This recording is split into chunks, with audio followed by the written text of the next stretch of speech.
এরে নবীর উম্মতের দল,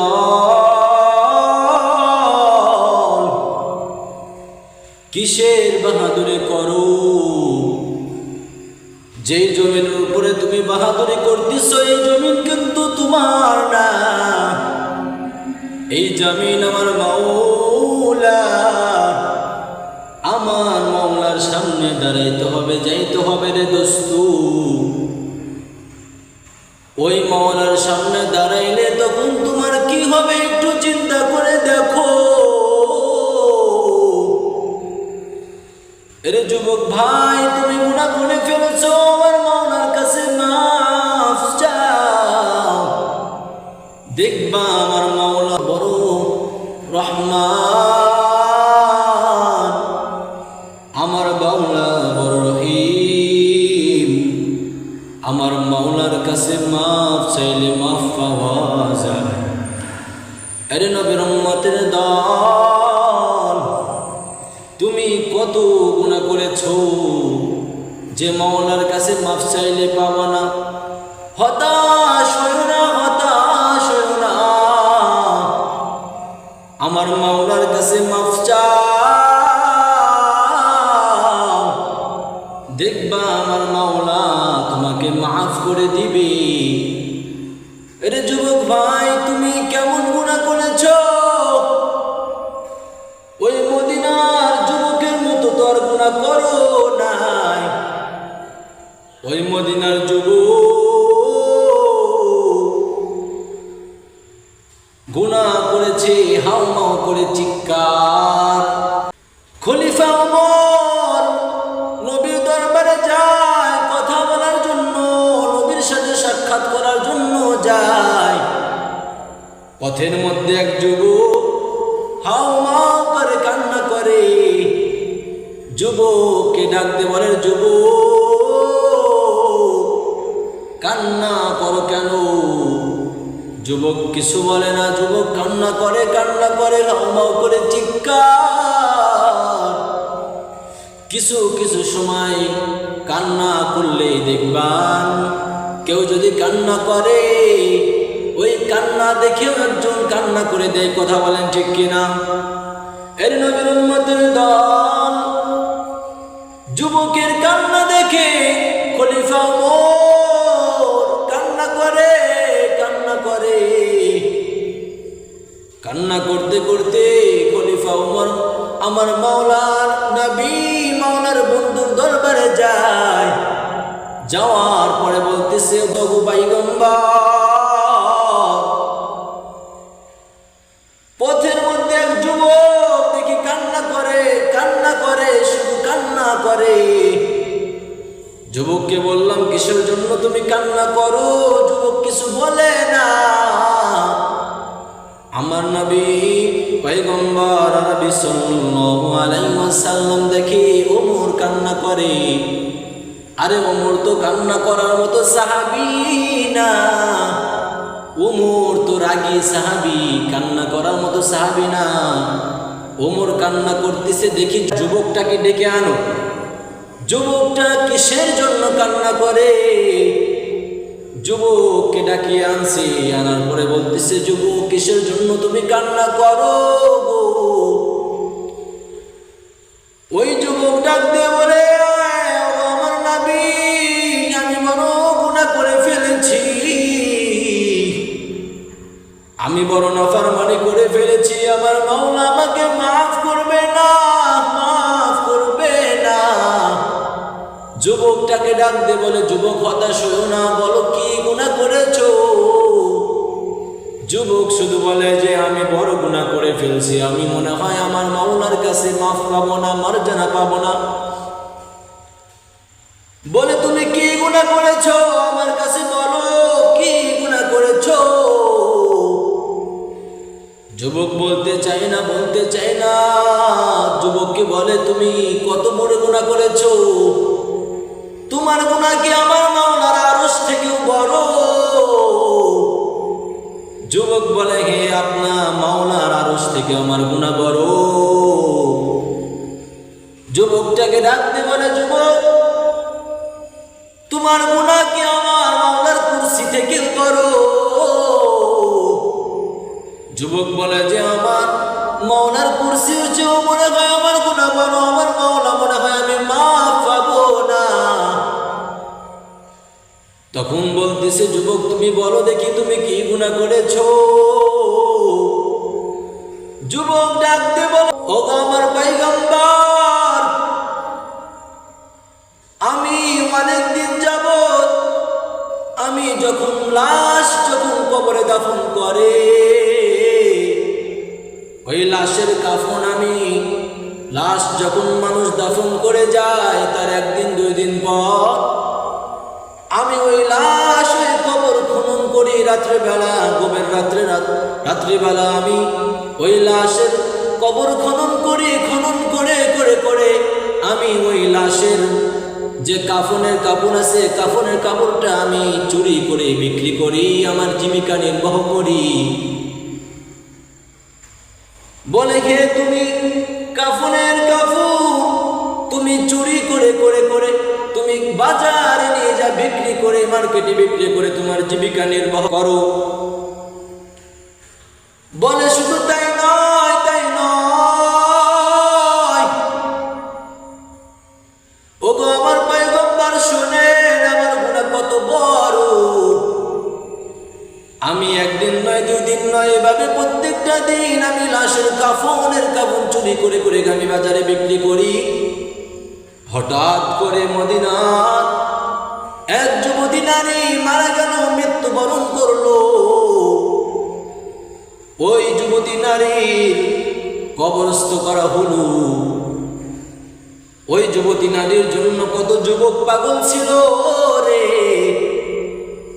ওই যুবতী নারী যখন তার কবরস্থ করে যখন চলে গেছে আমি রাত্রেবেলা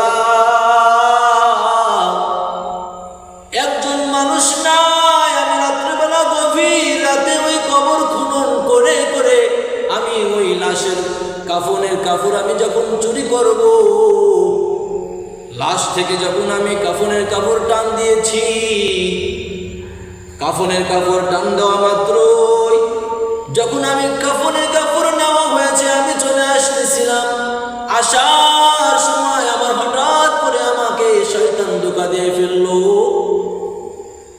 শয়তান বলে কোথায় যাও, কোথায় যাও রে যুবক, এই মরা লাশের এই কাফনের কাপড়টা সরাইছো, দেখো এখানে যুবতী নারী দেখা যায়, তোমার মনের খায়েশ তুমি মেটাও।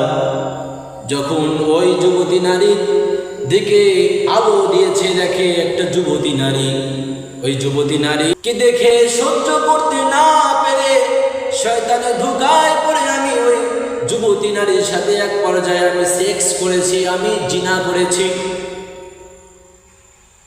আমি জিনা করার পর যখন আমি চলে আসতেছি ওই যুবতী নারীকে ফেলে যখন আমি চলে আসতেছি কবর থেকে আমি যখন উপরে উঠেছি তখন কি যেন গাইবে আওয়াজ, মনে হচ্ছিল ওই যুবতী নারী কথা বলতেছে, বলতেছে যুবক কই যাও, কই যাও, আমাকে নাপাক বানিয়ে তুমি কই যাও, আমার এত সুন্দর করে আমার আত্মীয় স্বজন আমাকে গোসল করে পবিত্র বানিয়ে আমাকে কবরস্থ করে দিলেও তুমি আমাকে অপবিত্র বানাইয়া দিলা রে, কিসের জন্য তুমি এই কাজ করলা রে যুবক? আমি কিয়ামতের দিন যখন সবাই উঠবে,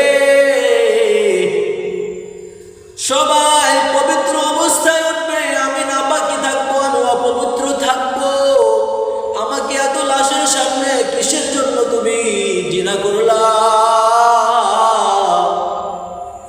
ওই যুবতী নারী কথা বলতেছিল, ওই সময় থেকে আমি নিয়ত করেছি আমি আর জীবনে কাফনের কাপড় চুরি করব না।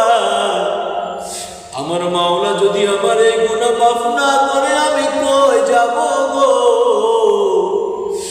আল্লাহর নবী সাল্লাল্লাহু আলাইহি ওয়াসাল্লাম বলেন, যুবক তুমি বড় গুনাহ করে ফেলেছো, যুবক শোনা মাত্রই বড় গুনাহ করে ফেলেছে।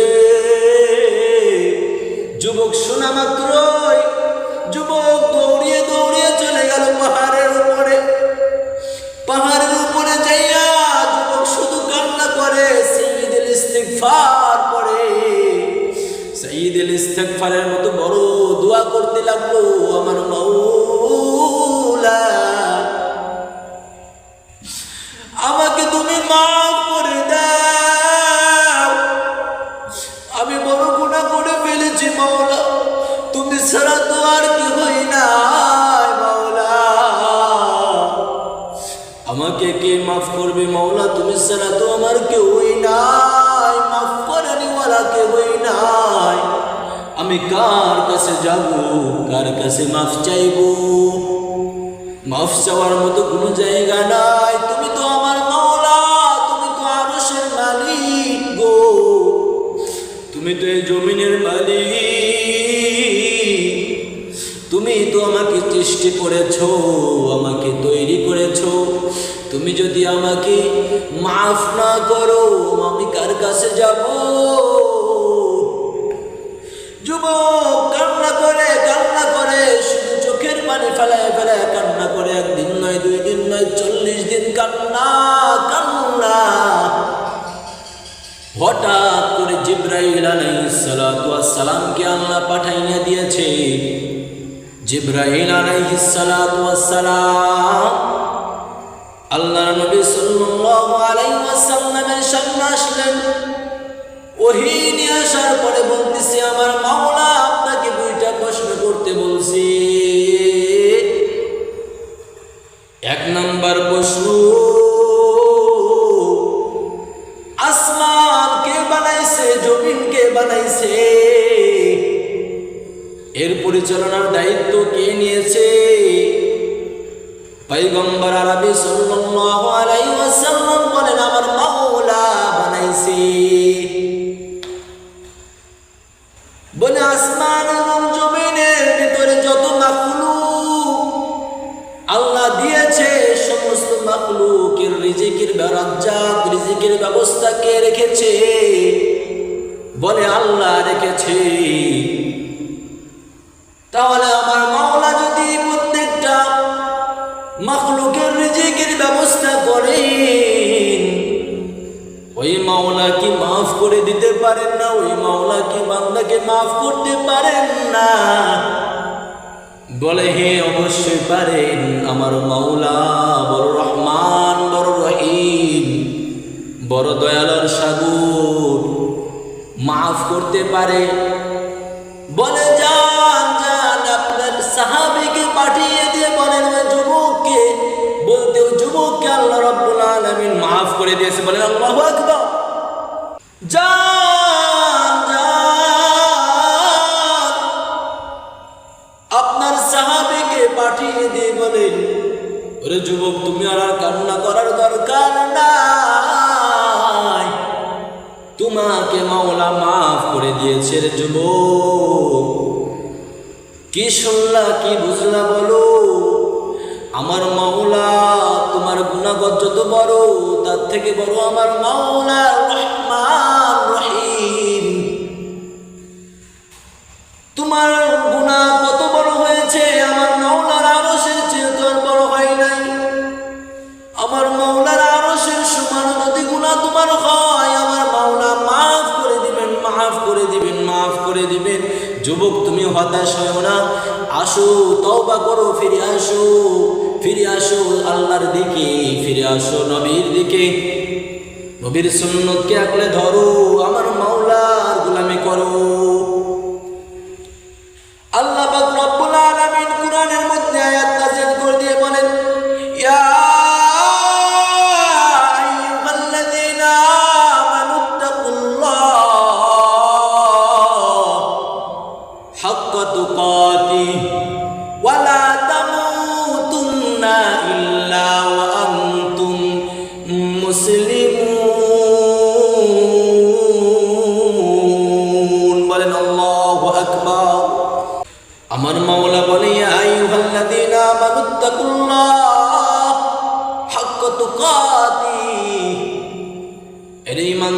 দল, আরে মুমিনের দল, আমি আল্লাহকে ভয় করো।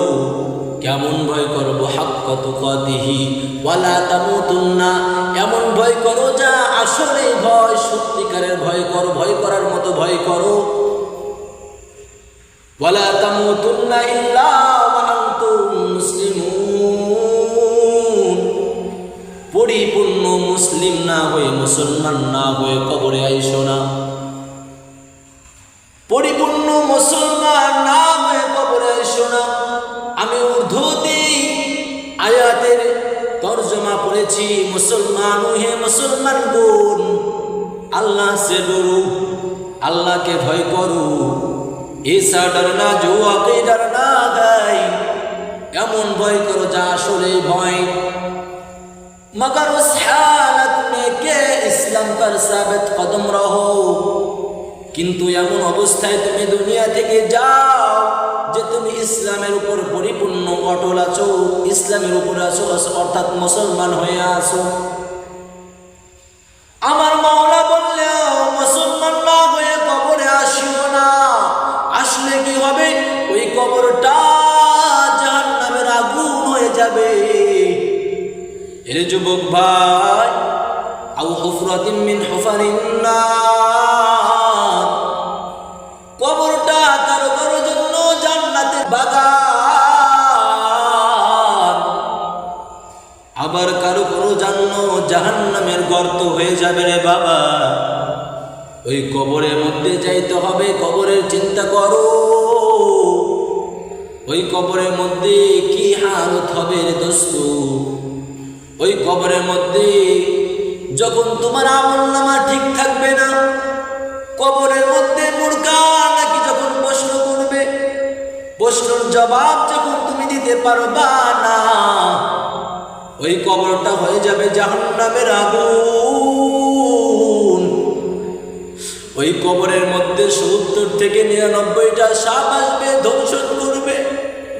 এর যুবক ভাই, একটু চিন্তা করো, তোমার কবর প্রতিদিন তোমাকে ডাকবে, বলে আনা বাইতুদ্দুর, আনা বাইতুল ওয়াহদা, আমি একাকিত্ব ঘর, আনা বাইতুল গুরবা, আমি কিন্তু অপরিচিত ঘর, আমার মধ্যে আইসো না। কবর, যার কবর যেখানে আছে প্রতিদিন ডাক দে, বলে কবর ডাক দেয়, ও আশরাফ, ও আসিফ, তোমাকে কবরে আসতে হবে, ওই কবরের মধ্যে তোমাকে যাইতে হবে।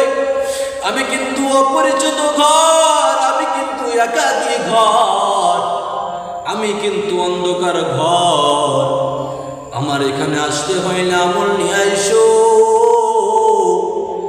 তাহলে তোমার কবর হয়ে যাবে জান্নাতের বাগান। আল্লাহ জান্নাতের বরাবর একটা রাস্তা খুলিয়া দিবে, জান্নাতের হাওয়া কবরের মধ্যে আসবে।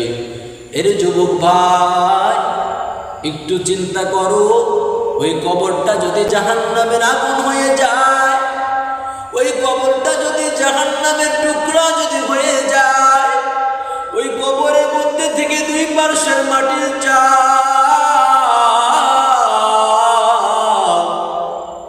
যখন কবরের মধ্যে থেকে দুই পাশের মাটির চাপ দিবে গো, তোমার পাজরের হাড়গুলো চুরমার হয়ে যাবে। এরে যুবক ভাই, এরে যুবক ভাই, তওবা করো। তোমার মতো কত যুবক আছে দুনিয়ার মধ্যে ছিল, আজকেও কত যুবক মারা গেছে, তুমি খোঁজ নিয়ে দেখো।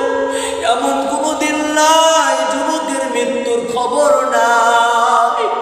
যুবকের মৃত্যুর খবর প্রতিদিন আছে। যুবক, তুমি যদি মারা যাও, তোমার মোবাইলের মধ্যে মানুষ দেখবে গান বাজনা, নাটক, সিনেমা, উলঙ্গ, বেহায়াপনা, ও তোমার মেয়ের সাথে কথা বলেছো, এইগুলা যদি দেখে মানুষ কি বলবে বলো? কি বলবে? আরে কত গুনাহ করেছো। আরে যুবক ভাই, মৃত্যু হবে, মৃত্যু তোমার নিশ্চিত, তোমার মৃত্যুর কোনো গ্যারান্টি নাই। কুল্লু নাফসিন যায়কাতুল মাউত, প্রত্যেকটা প্রাণীকে মৃত্যুবরণ করতে হবে, মৃত্যুবরণ করতে হবে, মৃত্যু হবে। মৃত্যুর যন্ত্রণা বড় কঠিন, মৃত্যুর যন্ত্রণা থেকে বাঁচা বড় কঠিন। মৃত্যুর যন্ত্রণা সত্য সত্যই আসবে। পয়গম্বর আরবি সাল্লাল্লাহু আলাইহি ওয়াসাল্লাম যখন মৃত্যুবরণ করবে, হুজুর সাল্লাল্লাহু আলাইহি ওয়াসাল্লামের কন্যা ফাতেমা বলেন, আল্লাহর কসম করে বলছে রে উম্মত, শোনো শোনো শোনো, আমার বাবার যখন মৃত্যুর সময় হয়ে গেল, বাবা শুধু একটা পাত্রের মধ্যে আঙ্গুল চিপা আঙ্গুল ডুবায় আর মাথার কপালের উপর দিয়ে এরকম মুছে, ওয়া কারবা ওয়া শারবা, হায় আমার আব্বা, না জানি আপনার কি কষ্ট হইতাছে। বলে ফাতেমা, মৃত্যুর যন্ত্রণা বড় কঠিন যন্ত্রণা রে যুবক ভাই, মৃত্যু যেহেতু বরণ করতে হবে রে দোস্ত, মৃত্যু হবে, মৃত্যুর যন্ত্রণা সত্য সত্যই আসবে গো। মৃত্যুর পরে তোমাকে যখন ওই কবরস্থানের দিকে যখন নিয়ে যাবে, এরে যুবক ভাই, কবরের দিকে যখন নাফরমানের লাশ নিয়ে যায়, নাফরমান এত চিৎকার দেয়, এত জোরে জোরে চিৎকার দেয়, ওই চিৎকার দুনিয়ার মানুষ শুনে না। আল্লাহ দুনিয়ার মানুষকে শোনার মতো ব্যবস্থা রাখে নাই। যদি দুনিয়ার মানুষ ওই চিৎকার যদি শুনতো, তাহলে আজ পর্যন্ত কোনো রাস্তাঘাটে মরা লাশ পড়ে থাকতো, পচে গলে পড়ে থাকতো কুকুর শিয়ালের মতো, কারো লাশ আর মানুষ কান্দে উঠাইতো না। মরা লাশ যখন মানুষ খাটনি করে উঠায়া যখন কান্দে করে যখন নিয়ে যায়, তখন মরা লাশ এত পরিমাণ চিৎকার পারে যে ওই চিৎকারের আওয়াজ দুনিয়ার সমস্ত মাখলুক শুনতে পায়, কিন্তু ইনসান ছাড়া, মানুষ ছাড়া। কারণ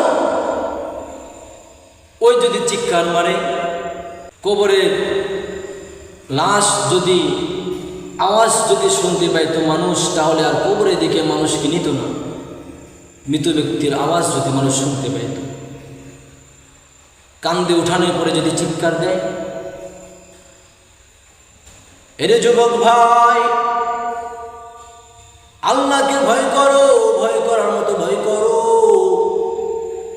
মৃত্যু একদিন তোমার আমার হয়ে যাবে, মৃত্যুবরণ করতে হবে রে দোস্ত। মৃত্যুর কোনো গ্যারান্টি নাই। যেহেতু মৃত্যুবরণ করতে হবে, চলে যাইতে হবে, ওই কবরের মধ্যে পুঁজি নিয়ে যাইতে হবে। তোমার আমল যদি না ঠিক করে দোস্ত,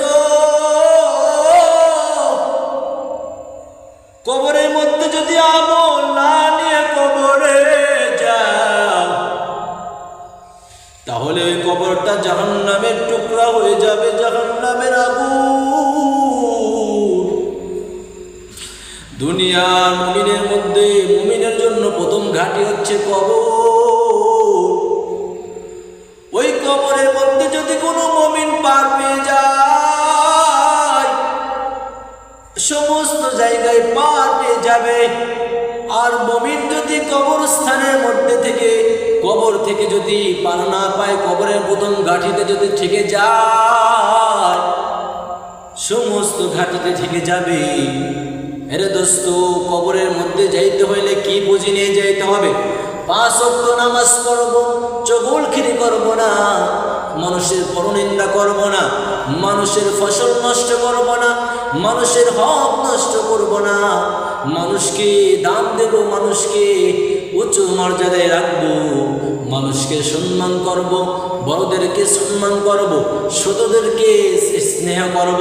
আরে বাবা, মা বাবাকে, মা বাবার সাথে ভালো ব্যবহার করব, মুরব্বীদের সাথে ভালো ব্যবহার করব, শিক্ষকের সাথে ভালো ব্যবহার করব, সমস্ত জায়গায় ভালো ব্যবহার করতে হবে। 5 ওয়াক্ত নামাজ পড়তে হবে। বলেন কয় ওয়াক্ত? 5 ওয়াক্ত নামাজ পড়তে হবে রে দোস্ত। 5 ওয়াক্ত নামাজ পড়তে হবে। নামাজ নামাজ নামাজ নামাজ ছাড়া বিকল্প কোনো রাস্তা নাই। বলেন আসেনি? নাই। নামাজ আদায় করতে হবে। তুমি যেখানে যাও না কেন নামাজ ছাড়া তোমার কোনো রাস্তা নাই। এক ওয়াক্ত নামাজ ছেড়ে দিলে তোমাকে কত কোটি বছর ওই জাহান্নামের আগুনের মধ্যে পড়তে হবে, তুমি জানো না রে যুবক। নামাজ ছাড়া যাবে না, নামাজ পড়তে হবে রে দোস্ত। নামাজ একমাত্র শান্তিতে আনতে পারে, নামাজ একমাত্র শরীরকে ভালো করতে পারে, নামাজ একমাত্র গুনাহকে মাফ করাইতে পারে। বলেন ঠিক কিনা?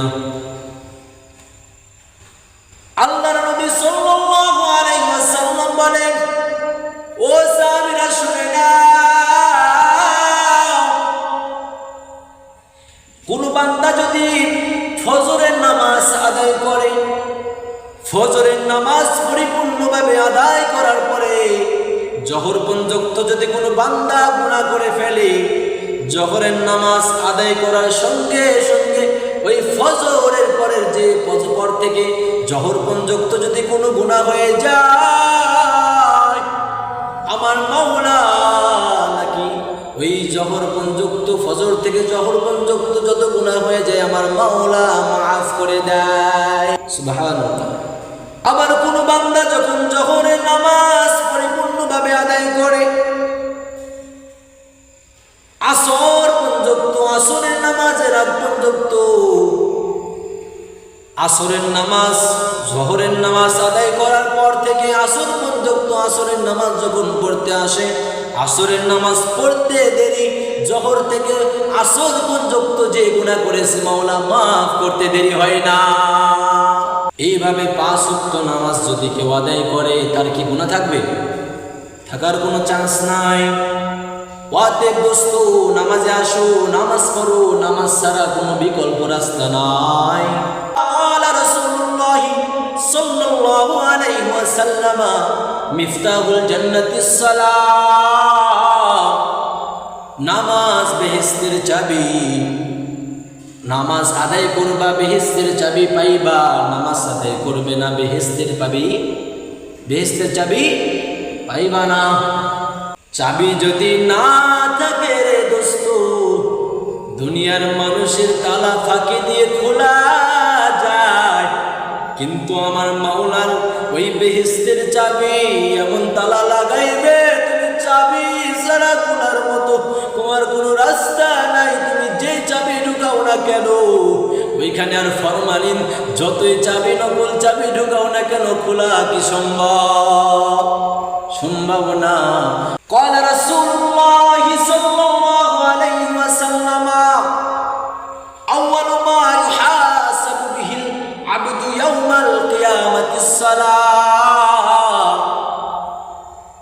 কিয়ামতের দিন বান্দার নামাজের হিসাব আল্লাহ রাব্বুল আলামিন সবার আগে লইবে। বলেন কবে লইবে? কিয়ামতের দিন সবার আগে কিসের হিসাব লইবে? নামাজের হিসাব লবে।